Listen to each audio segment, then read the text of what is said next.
You just remember back from 1991 when I was literally a junior in high school. I just remember this song, of course. And remember this? Okay. Remember that? Absolutely.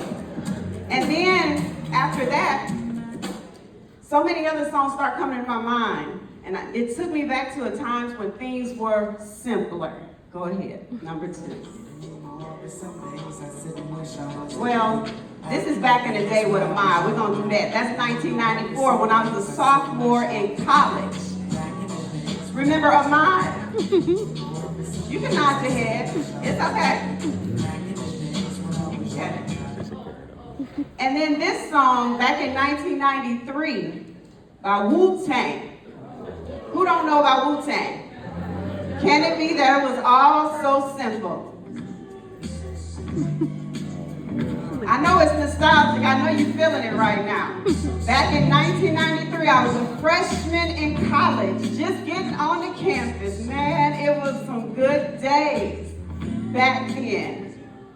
I remember playing outside when I was younger till the street lights came on. You remember that? I remember playing hide-go-seek. Remember that?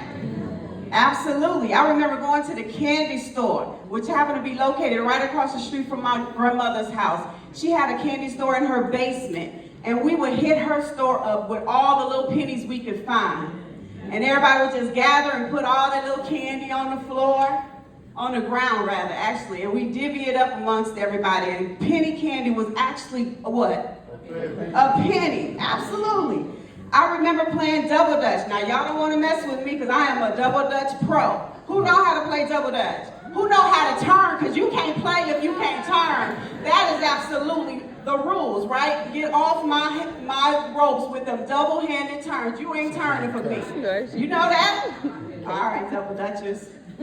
I loved it when the big kids on the block would open up the fire hydrants at the end of the street. Who come from up north and up on the east side of the country?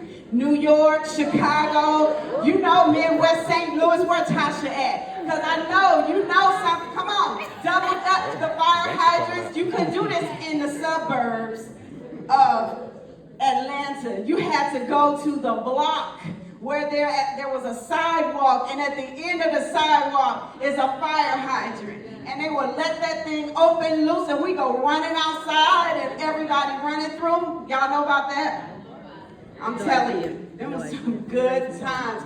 I remember the times when your mom would say, either you gonna come in the house, or you gonna y'all too, right? When we would come back and forth in the house too much, they would give us that rule, in or out. I remember the time when, because you had to stay outside, you would drink water from the Absolutely. Y'all grew up with me, right? And you got thirsty you couldn't go in the house. You just had to go and drink from outside. Man, I remember when it was safe to be outside. And you didn't have to worry about kidnappings, trafficking, shootings. Times just were simpler, right? Yeah. I remember the time when the hardest decision you had to make was choosing which ice cream you wanted off the ice cream truck. When that song would come on, you know, everybody in the neighborhood would come running from all over the place. What was your favorite ice cream? Mine was push-ups. That push-up and that little toilet tissue thing. Remember, that's all it was. It was toilet tissue wrapper. That's all it was. And strawberry shortcake when you got sedated, when you got a little extra. Absolutely. I remember the time when all the neighborhood kids were friends. Everybody in the neighborhood was your friend. Everybody, from little to big. And I remember that if you fell out with your friend, guess what? You were friends again the next morning. We wasn't keeping no beef. It wasn't none of that at all. I remember the time when we lived in neighborhoods where all the neighbors looked out for all the kids on the block. Yeah. Your neighbors would get on to you if you start acting up. And then they're going to do what? Turn around and let your parents know. You know, I had to talk to such and such today. I saw them out here doing what? Acting up. And then when you got home, Well, then what happened after that? Absolutely. That wasn't the end of it. Oh, my neighbor had to come and tell on you? Oh, you really did it. Absolutely after that, right? And by the time you got home, like I said, your parents already knew what was going on, and you would get it again. It was a time when neighbors were neighbors. Yeah.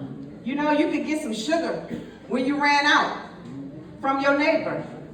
You can get a little stick of butter because I didn't get enough at the store. Because my neighbor's my neighbor. Your neighbors were trustworthy, they were loving, they were supportive, always looking out. So if you were acting up, your parents already knew the truth because your neighbors told the truth. They weren't trying to get over on you. They were trying to look out for you. I remember the time when we could go to school and your parents would tell you at the beginning of the school year, don't let that teacher, don't let her call me. Because if she call me, I'm coming up there. I remember when that actually was a threat that we actually were scared about. We could cash it at the bank. If your mama said, don't let that teacher call me, and that teacher had to call her, it was a wrap. You already knew. Our parents didn't believe in having kids that were causing trouble at the school. What they expected from you at home, the same respect for authority and obedience, was the same thing they expected wherever they left